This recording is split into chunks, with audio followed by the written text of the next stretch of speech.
ఓం శ్రీ సాయిరాం ఓం శ్రీ సాయిరాం తపోవనము భగవాన్ శ్రీ సత్యసాయి సచ్చరిత్ర నిత్య పారాయణ గ్రంథము 16వ అధ్యాయము పేరు నామస్మరణ విశిష్టత. ఇందులో 8 ఇంపార్టెంట్ టాపిక్స్. నెంబర్ 1 నామస్మరణ విశిష్టత, నెంబర్ 2 తులసమ్మ వృత్తాంతము, నెంబర్ 3 నామ జపం అంటే భగవంతుని పిలవటమే, అంటే నామం జపించడం అంటే భగవంతుని పిలవటమే. నెంబర్ 4 నామస్మరణ అంటే భగవంతునికి ఫోన్ చేయటమే. నెంబర్ 5 భగవంతుని ఆర్తితో పిలుపు. నెంబర్ 6 నీ కోసం నేను ఎదురు చూస్తూనే ఉంటాను. నెంబర్ 7 బాధితులందరూ నా బిడ్డలే. నెంబర్ 8 మేక మనస్సు.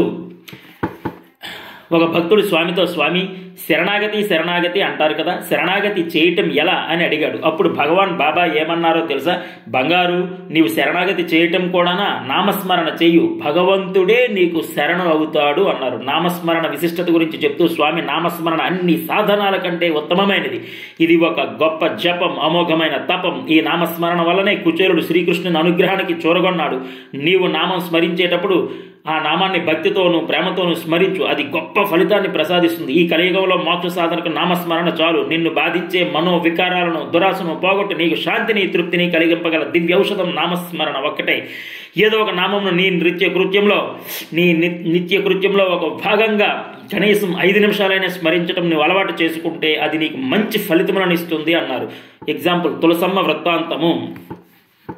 ప్రశాంత నిలయంలో వెనుకటి రోజుల్లో తులసమ్మ అనే ఒక భక్తురాలు నివసిస్తూ ఉండేది. ఆమె ఒకసారి తన ఊరికి వెళ్ళినప్పుడు ఒక ఆటోలో ప్రయాణం చేస్తుండగా ఒక ప్రదేశంలో ఆటో దారి పక్కనున్న ఒక చెట్టుకు ఢీకొని పడిపోయింది. ఫలితంగా తులసమ్మ చేతి మణికట్టు దగ్గర గాయం అయింది. దెబ్బ తగలడంతో ఆమె ఒక్కసారిగా సాయిరాం అంటూ కేక వేసి పడిపోయింది. ఆ ఏకాంత ప్రదేశానికి ప్రమాదం జరగడంతో ఒక కారుతో ఒక డ్రైవర్ వచ్చి నిలిచాడు. ఆ డ్రైవర్ తులసమ్మను, ఆటో డ్రైవర్ను ఇద్దరిని తన కారులో ఎక్కించుకుని ఇంటికి తీసుకుని వెళ్ళాడు. ఆమె చేతి మణికట్టు దగ్గర చాలా తీవ్రమైన గాయం అయిందని ఆమెకి తెలుసు. కానీ అంతకంటే ఘోరమైన ఆపద నుంచి తాను బయటపడినట్లు తర్వాత ఆమె గ్రహించింది. తర్వాత ఆటో డ్రైవరు స్వయంగా చెప్పిన విషయాలవి. తులసమ్మ ధరించిన విలువైన బంగారపు ఆభరణాలు చూడగానే అతనికి వాటిని ఎలాగైనా దోచుకోవాలనే ఆలోచన కలిగింది. ఆ ఉద్దేశంతోనే అతడు ఏకాంత ప్రదేశానికి ఆటోను తీసుకువచ్చాడు. కావాలనే ఆటోను చెట్టుకు ఢీ కొట్టించాడు. తులసమ్మకు దెబ్బ తగిలి స్పృహ కోల్పోయే లోపున అతడు ఆటో నుంచి దూకి ఆమె నగలను అపహరించుకొని వెళదామనుకున్నాడు. కానీ దెబ్బ తగలడంతో ఒక్కసారిగా సాయిరాం అని పలికేటప్పటికీ ఆ నామస్మరణ ఆ ఆటో డ్రైవర్ మనస్సును మార్చివేసింది. ఆపద కలగగానే మరుక్షణంలో భగవంతుని నామాన్ని స్మరించిన ఇటువంటి ఉత్తమరాలని మోసం చేయకూడదని అతడు దృఢంగా నిశ్చయించుకున్నాడు. పైగా ఆ ప్రమాదం జరిగింది మానవ సంచారం లేని చోట. ఆ విషయం ఆటో డ్రైవర్కి తెలుసు కూడా. ఆ ప్రమాదం జరగడంతోనే వెంటనే ఒక కారు, ఒక డ్రైవర్ అక్కడికక్కడ ఎలా సృష్టింపబడ్డారో అర్థం కాక ఆ ఆటో డ్రైవర్ వణికిపోయాడు. అతడే ఆ విషయాలను తనంతట తానే తులసమ్మకి చెప్పి ఎంతో పశ్చాత్తాపం పొందాడు. విచిత్రం ఏమిటంటే ఆ తర్వాత కూడా అతను తులసమ్మ దగ్గరికి వెళుతూ యోగక్షేమాలు తెలుసుకుంటూ చివరికి అతడు ఒక ఆత్మీయుడిగా మారిపోయాడు. భగవన్ నామస్మరణ ఎంత శక్తివంతమైనదో ఈ సంఘటన మనకు తెలియజేస్తుంది. నెంబర్ 3 నామం జపించడం అంటే భగవంతుని పిలవటమే. చూద్దాం. పెద్దబొట్టు స్వామి ధ్యానం అంటే ఏమిటి, ఎలా చేయాలి అని అనేక పర్యాయాలు అడిగింది. అందుకు స్వామి, నీ ముఖం ధ్యానం లేదు, గీనం లేదు, నామస్మరణ చేసుకుంటున్నావుగా, అది చాలు, అది బాగా చేసుకో అనేవారు. ఒకసారి రాత్రిపూట వాన చినుకులు పడుతుంటే ఆమె మందిరం ఎదుట చెట్ల క్రింద నుంచి లేచి మందిరంలో వరండాలోకి వెళుతూ సాయిరాం సాయిరాం అనుకున్నది. ఆ రాత్రి వేళ స్వామి మేడ మీదకి వచ్చి, ఏ దున్నపోతా, నేను నిద్రపోవక్కర్లేదా అన్నారు. స్వామి, మిమ్మల్ని నిద్రపోవద్దని ఎవరన్నారు అని అంటే, నువ్వు నన్ను పిలుస్తుంటే నేను ఎలా పడుకోను అన్నారు. అలవాటుగా సాయిరాం అని జపం చేసుకుంటున్నాను కానీ మిమ్మల్ని నేను పిలవలేదు స్వామి అన్నది పెద్దబొట్టు. ఆ జపం చేయటం అంటే ఏమిటి? నన్ను పిలవటమే. నామం చేయటం వేరు, భగవంతుని పిలవటం వేరు కాదు అన్నారు సత్యసాయి భగవానుడు. నెక్స్ట్ నెంబర్ 4 నామస్మరణ అంటే భగవంతునికి ఫోన్ చేయటమే. చూద్దాం. కస్తూరి గారి పెద్ద కుమారుడు ప్రొఫెసర్ మూర్తి భూగర్భ శాస్త్రంలో పరిశోధనలు చేస్తూ వృత్తిరీత్యా ఒకసారి అస్సాంలో అడవులలో సంచరించవలసి వచ్చింది. అతడు ఆ విధంగా ఏకాంతంగా అరణ్యంలో ఉన్నప్పుడు ఒక ఎలుగుబంటి చూసి అతని వైపుకు రావడం మొదలుపెట్టింది. మూర్తి దాని అలికిడిని తల ఎత్తి చూసి ఒక పరుగు తీశాడు. ఆ ఎలుగుబంటి కూడా వెంబడిస్తూనే ఉంది. చివరికి మూర్తి అక్కడ బండరాలతో పరిగెడుతూ పడిపోయి బాబా బాబా బాబా అని పిలవసాగాడు. కొన్ని క్షణాలలో అక్కడికి ఒక ట్రక్ వస్తే పరుగున వెళ్ళి ఆ ట్రక్ ఎక్కి ప్రాణాలు దక్కించుకున్నాడు. తర్వాత కొన్ని నెలల తర్వాత ప్రశాంత నిలయం వచ్చినప్పుడు స్వామి అతనితో, నీ ఫోన్ కాల్ నాకు అందింది, నేను నీకు ట్రక్ పంపించాను, నీకు అందింది కదా అని అడిగారు. ఇలా ఉంటుంది. నెక్స్ట్ భగవాన్ బాబా తాను భక్తునికి వశమయ్యే విధానాన్ని తనంత తానుగా ఎంత సరళంగా తెలియజేశారు. హృదయపూర్వకంగా ఆర్తితో పిలిచే ఈ రెండవ పద్ధతి ఎంతో సులభమైన విధానం, అదే నామస్మరణం. దానివల్ల భగవంతుడు ప్రేమతో కదిలి వస్తాడు. సాయి భక్త కోటికి అంతటికీ అనుభవంలోకి వచ్చిన విషయమే కదా నామస్మరణ. నామస్మరణ ఇది రామనామస్మరణ వల్ల భరతుడు రాముని వలనే కనిపించేవాడని, కృష్ణనామస్మరణ వల్ల ఉద్ధవుడు కృష్ణుని వలె అనిపించేవాడని, క్రీస్తు నామస్మరణ వల్ల మోజస్ క్రీస్తు వలనే తలపించేవాడని భగవాన్ బాబా అంటారు. అదే నామస్మరణము. దానివల్ల భగవంతుడు ప్రేమతో కదిలి వస్తాడనటం సాయి భక్త కోటికి అంతటికీ అనుభవంలోకి ఉన్న విషయమే. నామస్మరణ, ద గ్రేట్ ఆఫ్ నామస్మరణ. నెక్స్ట్ 5వది, భగవంతుని ఆర్తితో పిలుపు. నీవు భగవన్నామస్మరణ స్మరించేటప్పుడు ఆ స్మరణలో భగవంతుని పట్ల ప్రేమను ఆర్తిని నింపు. ప్రేమను ఆర్తిని నింపు. భగవంతుడు ఎప్పుడు భక్తుని ప్రార్థన వెనుక ఉండే ఆవేదననే ముఖ్యంగా గమనిస్తాడు. భగవంతుడు ఎప్పుడు భక్తుని ప్రార్థన వెనుక ఉండే ఆవేదన ముఖ్యంగా గమనిస్తాడు. ఆవేదన చాలా ఇంపార్టెంట్. శంకరాచార్యులు ఎగ్జాంపుల్. శంకరాచార్యులు పనివారుగా ఉన్నప్పుడు ఒకనాడు ఆయన తండ్రి గ్రామాంతరం వెళుతూ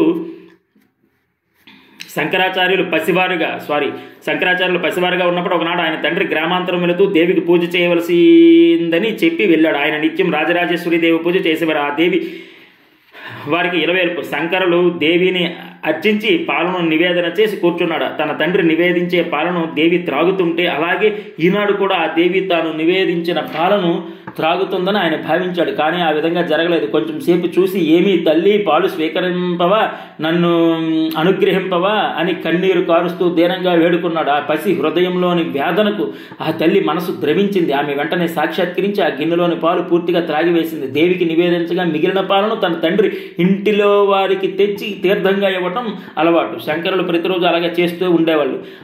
అలా అవ్వటానికి ఈనాడు పాలు మిగలలేదు. వారికి ఇవ్వవలసిన పాలు వారికి ఇవ్వకుండా అన్నీ తానే త్రాగినట్లు భావించి తమ వారు తనను నిందిస్తారేమోననే భయం ఏర్పడింది. శంకరుల వారికి ఏమీ చెయ్యాలో తోచక శంకరులు కుమిలి ఏడవసాగారు. శంకరుల సంకట స్థితికి దేవి మనసున మరలా కరుణ పొంగి పొరలి గిన్నెను పాలతో నింపింది. కానీ ఆమె ఆ పాలను అరచేతి నుంచి తీసి పొయ్యలేదు. మాతృ ప్రేమతో స్తనం నుంచి గిన్నెలో పిండింది. శంకరుల వేదనతో కూడిన ప్రార్థన ఫలించింది. సరిగా ఇటువంటి సంఘటనయే ఇటీవల ఒకటి జరిగింది. ఒక వ్యక్తి, అతడు ఇప్పుడు మీ మధ్యనే ఉన్నాడు, ఒకనాడు స్వామి అని పెద్దగా కేక వేశాడు. ఆ కేకలోని వేదన, విశ్వాసము, నిరీక్షణ నాకు స్ఫురించాయి.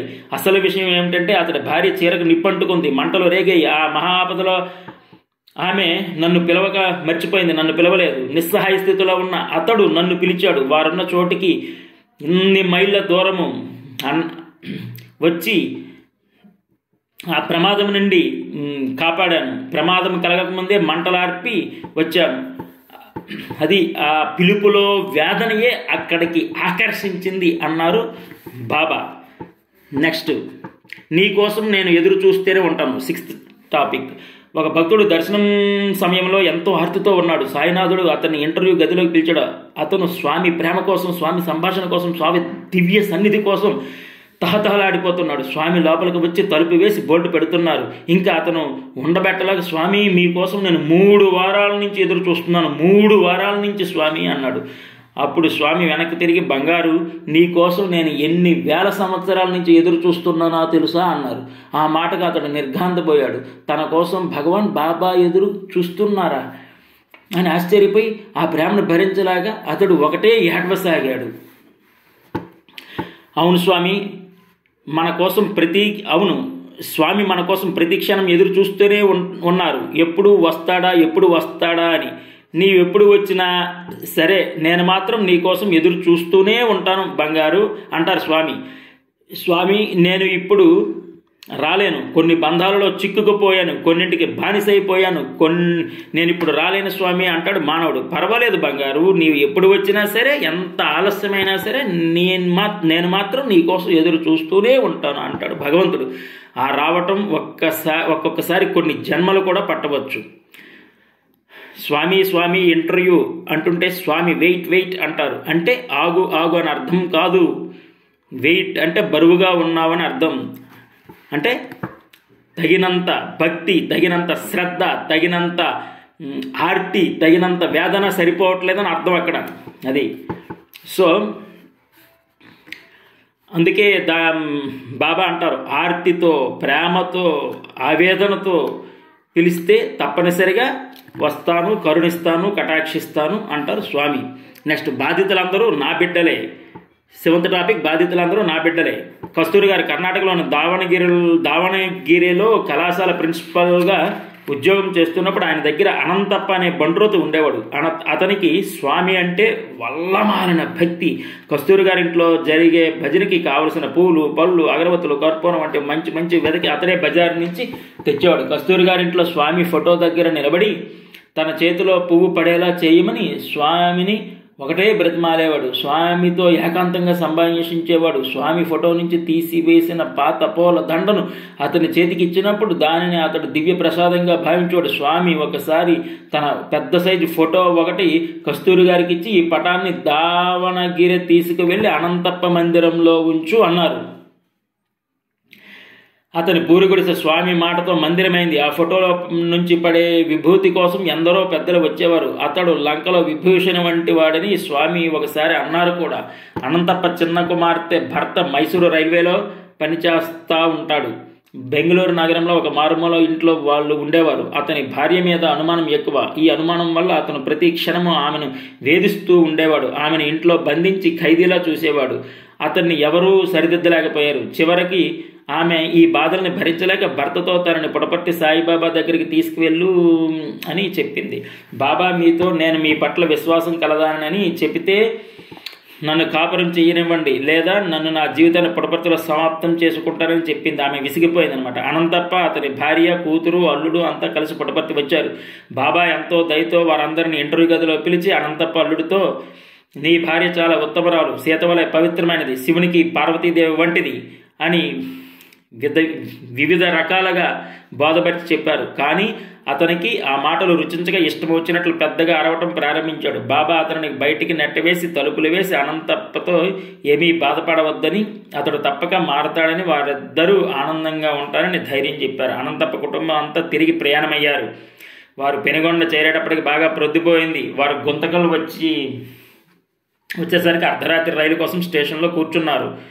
వారు గుంతకల్ నుంచి వచ్చే అర్ధరాత్రి రైలు కోసం స్టేషన్లో కూర్చున్నారు. అనంతప్ప అల్లుడు బాబాల మీద, సాధువుల మీద అవాకుల చవాకులు మాట్లాడసాగాడు. అతనిలో ఏమాత్రం పరివర్తన రాలేదని అనంతప్ప కృంగిపోతున్నాడు. అర్ధరాత్రి సమయంలో వాళ్ళు ఎక్కవలసిన రైలు వచ్చింది. 3వ తరగతి పెట్టెలో భార్యని, అత్తగారిని, అనంతప్పని ఎక్కించి తాను మాత్రం 1వ తరగతి పెట్టెలో ఎక్కాడు. అనంతప్ప అల్లుడు అతడు రైల్వే ఉద్యోగి కావటం వల్ల 1వ తరగతి స్లీపర్లో ఎక్కడానికి గార్డు అనుమతించాడు. సుమారుగా రాత్రి 1 గంటకు రైలు తొండిభావి స్టేషన్ దగ్గర ఆగింది. అప్పుడు 1వ తరగతి పెట్టెలో ఎక్కిన అనంతప్ప అల్లుడు అయ్యో అయ్యో అయ్యో అయ్యో అని పెద్దగా అరుస్తున్నాడు, గట్టిగా మూలుగుతున్నాడు. ఆ శబ్దాలు విని గార్డు తన పెట్టె దిగి ఈ పెట్టెలోకి వచ్చాడు. అక్కడున్న రైల్వే సిబ్బంది కూడా లోపలికి వచ్చారు. ఏమి జరిగింది ఏమిటి అని అందరూ ప్రశ్నిస్తున్నారు. అతడు చెంపలు చేత్తో రుద్దుకుంటున్నాడు. భయంతో అటు ఇటు చూస్తున్నాడు.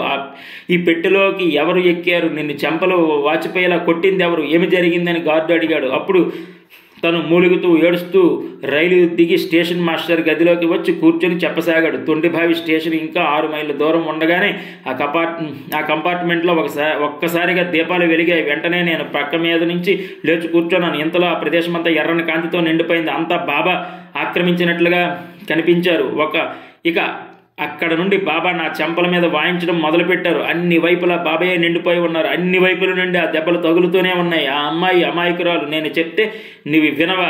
ఆమెను కొట్టడం మానవా? ఆమె నా బిడ్డ. ఆమె కాదు, బాధితులందరూ నా బిడ్డలే. నా మాట వినవా అంటూ చెంపలు పగలగొట్టి సాగారు. బాబా రైలు ఈ స్టేషన్ సమీపిస్తుండగా బాబా మాయమయ్యారు. ఎర్రని కాంతి మాయమైంది. మళ్ళీ మామూలుగా తెల్లని కాంతి నిండి ఉంది అని చెప్పాడు. అంతే.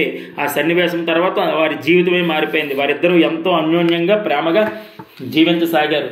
కొన్ని నెలల తర్వాత భగవాన్ బాబా ఒకనాడు భక్తులతో సంభాషిస్తూ షిరిడీ బాబా కోపంగా ఉండేవారని ఈ అవతారం ప్రేమావతారం అని అన్నారు. అప్పుడు కస్తూరి గారు మెల్లగా, స్వామి మీరు ఈ అవతారంలో ఎవరిని కొట్టలేదా అని అడిగారు. నేను ఇప్పుడు ప్రేమమూర్తిని అన్నారు బాబా. మీరు ఈ అవతారంలో ఎవరిని కొట్టలేదా స్వామి అని మరలా అడిగాడు కస్తూరి గారు. స్వామి నువ్వు అనేది అనంతప్ప అల్లుడి గురించేనా? అదంతా అతనిపై ప్రేమతో చేసిందే అన్నారు. పాపం ఆ వెర్రి పిల్లపై ప్రేమ జల్లు కురిసింది అని కస్తూరి గారు అంటే ఆ అల్లుడి మీద కూడా అన్నారు కరుణాంతరంగడైన బాబా. నెక్స్ట్ 8th one, మేక మనస్సు.